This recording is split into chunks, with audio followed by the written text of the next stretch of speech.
இப்போ 15 வயசுல ம். பருவம் அடைகிறாங்க. 16, 17, 18லாம் அந்த விந்து தானா லீக் ஆகிற பிரச்சனை நிறைய பசங்களுக்கு உண்டு. ம். நிறைய பசங்கள் இயற்கையான முறையில் தூங்கி ஏஞ்சி பார்ப்பாங்க. பார்த்தா அவன் ஜட்டியெல்லாம் நினைஞ்சிருக்கும்.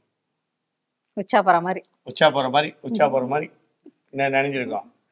அவனுக்கே தெரியாது.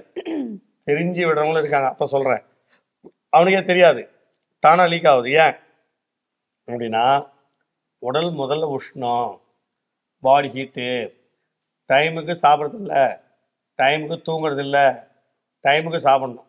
அந்த காலையில் 9 மணினா 9 மணிக்கு டிஃபன், மதியம் லஞ்சு 1 மணி 2 மணினா லஞ்சு, நைட்டு 8 மணி 9 மணி டிஃபன் முடிச்சுட்டு உடனே படுத்துடணும். அது மாதிரி கரெக்டாக மெயின்டைன் பண்ணுறவங்களுக்கு தானே லீக் ஆகாது. ஆனால் நீ சொல்கிற ஆள் கண்ட நேரத்தை சாப்பிடாப்புல, கண்ட நேரத்தை தூங்குவாப்புல, ஃபேஸ்புக்கு, இன்ஸ்டாகிராம், யூடியூப்ல வச்சு நோண்டினே இருப்பாரு. அவர் கண் அப்படியே எரிச்சலாகும், ஹீட் ஆகும், தானே லீக் ஆகும். இது ஒரு கம்ப்ளைண்ட். இன்னொரு கேள்வி இருக்குது, நான் அப்புறம் கேட்குறேன். சரி கேளு. இது ஒரு ஆட்டோமேட்டிக் லீக்கு. ரெண்டாவது, இந்த சுய இன்பம் சொன்ன பாரு, கைப்பழக்கம், இந்த மாஸ்டர்பேஷன் பண்றவங்களுக்கும் தானா லீக் ஆகும். அவங்க எப்படி சார் தானா செய்வாங்களா இல்லை செய்யறது இல்லைம்மா?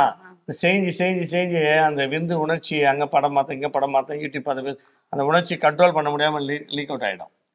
இன்னொரு லீக் அவுட்டும் இருக்குது. பாத்ரூம் போவாங்கல்ல, டாய்லெட்டு, 2 பாத்ரூம், யூரின் போவாங்கல்ல, அதுலேயும் அவங்களுக்கு போகும்.